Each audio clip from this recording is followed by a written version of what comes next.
لک الحمد یا اللہ، الصلاۃ والسلام علیک یا رسول اللہ، اما بعد۔ سلسلہ ہے ہمارے ویڈیوز کے کمنٹ میں کیے ہوئے سوالوں کے جواب دینے کا۔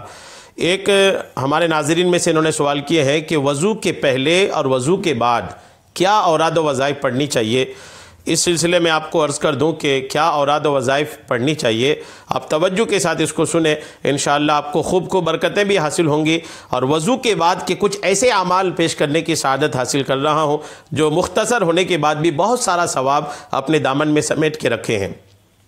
جب وضو شروع کریں تو بسم اللہ والحمدللہ پڑھ لیں۔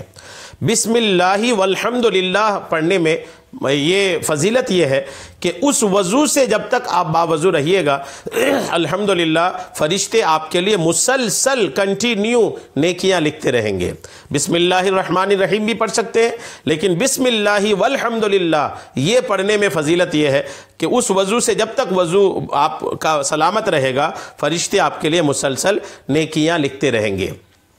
حجت الاسلام امام محمد غزالی رحمۃ اللہ تعالی علیہ فرماتے ہیں کہ ہر عضو دھوتے وقت، یعنی وضو میں بدن کے جو بھی حصہ دھو رہے ہیں، ہر عضو دھوتے وقت یہ امید کرتا رہے کہ میرے اس عضو کے گناہ نکل رہے ہیں، چونکہ وضو میں جب بھی آپ دھوتے ہیں تو دھونے کی وجہ سے گناہ نکل رہے ہوتے ہیں، تو یہ بھی امید کرے کہ میرے گناہ الحمدللہ نکل رہے ہیں۔ وضو کے بعد یہ دعا پڑھیں۔ دعا کون سی؟ اللہم اجعلنی من التوابین واجعلنی من المتطہرین۔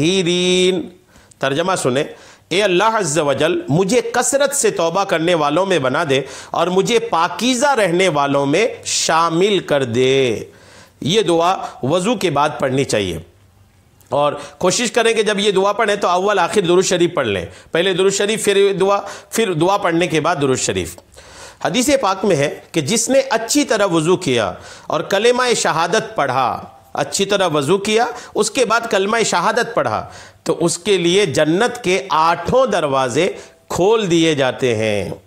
اچھی طرح وضو کیا اور کلمہ شہادت پڑھا تو اس کے لیے جنت کے 8 دروازے کھول دیے جاتے ہیں، جس سے چاہے وہ اندر داخل ہو، ایسے کھلتے ہیں کہ پھر وہ جس سے چاہیں الحمدللہ اندر جنت میں داخل ہو جائیں۔ یہ صحیح مسلم شریف جلد 1 کے صفحہ نمبر 122 میں یہ حدیث پاک موجود ہے۔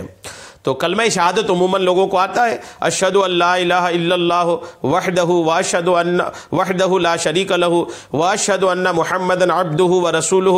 الحمدللہ یہ کلمہ شہادت عموماً لوگوں کو آتا ہے، تو یہ وضو سے جیسے فارغ ہوئے نا تو یہ کلمہ شہادت بھی پڑھ لیں۔